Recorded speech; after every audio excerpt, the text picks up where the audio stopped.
Good morning students. आज अपन फिर बात करेंगे कृषि रसायन की मॉडल पेपर के बारे में। कृषि रसायन का मॉडल पेपर भी सेम कृषि विज्ञान की तरह ही 56 नंबर का होगा और समय वही 3.25 घंटे होंगे। साथ ही साथ इसका जो क्वेश्चन में जो क्वेश्चंस आएंगे उसमें लास्ट में कृषि विज्ञान में अथवा के अंदर 3 क्वेश्चंस आ रहे थे और जबकि अपना जो कृषि विज्ञान है उसमें भी 3 या फिर 2 कृषि रसायन के जो है पेपर है वो आएंगे। ठीक है, तो नेक्स्ट अपन बात करते हैं क्वेश्चन नंबर 1 का आंसर्स। ठीक है, नीचे दिए गए प्रश्नों में उत्तर का सही विकल्प चयन कर उत्तर पुस्तिका में लिखी। क्वेश्चन नंबर फर्स्ट, पहले का फर्स्ट क्वेश्चन है। पहले में 10 क्वेश्चन आएंगे ऑप्टेटिव। इनमें से फर्स्ट क्वेश्चन है भारात्मक अर्थात वायुमंडल में सबसे अधिक प्रतिशतता होती है, यानी कि भार की दृष्टि से पूछ रहा है। भारात्मक दृष्टि से सबसे ज्यादा जो है कौन सी गैस रहेगी। ठीक है, इसके तहत अगर अपन देखते हैं तो इसके तहत रहेगा अपना कौन सा, इसके तहत इसका आंसर जो रहेगा वो रहेगा अपना ऑप्शन के अंदर है नाइट्रोजन। बी ऑप्शन की अगर अपन बात करें तो बी ऑप्शन में है कार्बन डाइऑक्साइड, सी ऑप्शन जलवाष्प और डी ऑप्शन है ऑक्सीजन। इन सभी में अपन अगर बात करें भारात्मक दृष्टि से तो भारात्मक दृष्टि से जो पहला ऑप्शन है नाइट्रोजन इसका आंसर रहेगा कि सबसे ज्यादा भार की दृष्टि से 78% वायुमंडल के अंदर क्या होता है, नाइट्रोजन होता है। ठीक है, नेक्स्ट अपन बात करते हैं सेकंड क्वेश्चन की। सेकंड क्वेश्चन है मृदा में जीवांश पदार्थ के प्रमुख स्रोत हैं। मृदा में जो जीवांश पदार्थ पाया जाता है उस जीवांश पदार्थ के मुख्य स्रोत कौन कौन से हैं। तो मुख्य ऑप्शन ए इसमें है केवल पौधे, ऑप्शन बी पौधे एवं जंतु, ऑप्शन सी केवल जंतु, ऑप्शन डी इनमें से कोई नहीं। यहां अगर अपन बात करें तो जीवांश पदार्थ की ये बात कर रहा है कि जीवांश पदार्थ मृदा में किसके द्वारा जीवांश पदार्थ है वो मृदा में मिलेंगे। और मृदा में जीवांश पदार्थ 2 ही तरीके से मिलेंगे। किस तरीके से, पहला कि जो भी पेड़ पौधे हैं जब वो नष्ट हो जाते हैं तो सड़ गल करके जीवांश पदार्थ बनते हैं। इसके अलावा जीव जंतु भी जो भी मरते हैं तो मरने के बाद उनकी राख हो गई या फिर उनके जो अवशेष हैं वो सड़ गल करके मृदा में जीवांश पदार्थों का प्रमुख स्रोत होते हैं। तो यानी कि इसका जो ऑप्शन केवल पौधे और केवल जंतु, 2 ऑप्शन दे रखा है। ए में केवल पौधे, स में केवल जंतु, ये दोनों इसके ऑप्शंस नहीं होंगे। इसके ऑप्शंस होंगे दोनों मिला करके, पौधे एवं जंतु दोनों, अर्थात इसका आंसर हो जाएगा ब।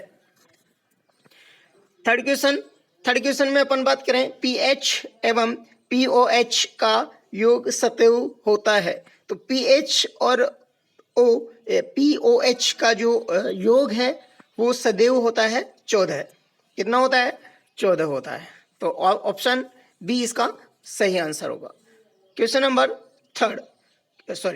नंबर फोर्थ की अपन बात करें तो इसमें है अम्लीय मृदा का पीएच मान होता है। ठीक, पीएच स्केल की अगर अपन बात करें तो पीएच स्केल में 0 से लेकर के 14 तक उसमें नंबर होते हैं, टोटल 15 नंबर होते हैं। ठीक है, 0 सहित। ठीक है, यानी कि 7 से कम अगर है तो अम्लीय होती है, 7 से ज्यादा होती है तो क्षारीय होती है और 7 पर होती है तो उदासीन होती है। इसी तरीके से बताया गया है।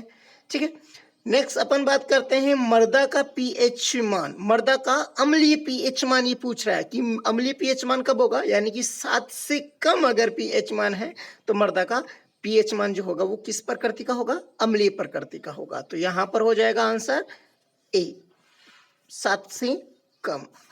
क्वेश्चन नंबर 5 की अपन बात करें तो क्वेश्चन नंबर 5 में है अधिकांश पौधे नाइट्रोजन को किस रूप में उपयोग करते हैं। नाइट्रोजन को पौधे अधिकांशतः किस रूप में उपयोग करते हैं। अगर इसकी अपन बात करें तो ज्यादातर जो पौधे हैं नाइट्रोजन को यानी कि नत्रजन को पौधे नाइट्रेट के रूप में ग्रहण करते हैं, अर्थात स ऑप्शन इसका हो जाएगा, नाइट्रेट NO3- के रूप में ग्रहण करते हैं। ठीक है, नेक्स्ट अपन बात करें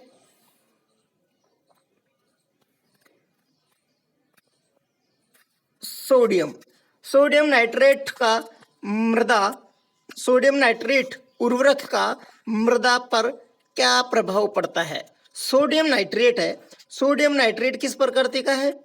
सोडियम नाइट्रेट जो है वो क्षारीय प्रकृति का होता है, अर्थात आपको यहाँ पता चल गया कि सोडियम नाइट्रेट है वो क्षारीय प्रकृति का होता है, और जब अपन इसको मृदा में मिला देंगे तो ये मृदा में प्रभाव भी किस प्रकृति का डालेगा?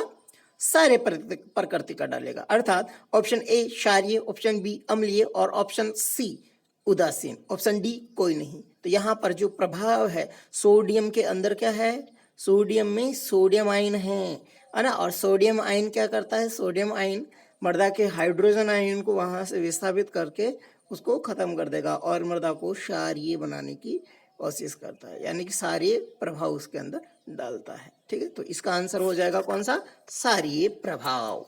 ठीक है, नेक्स्ट अपन बात करते हैं मृदा में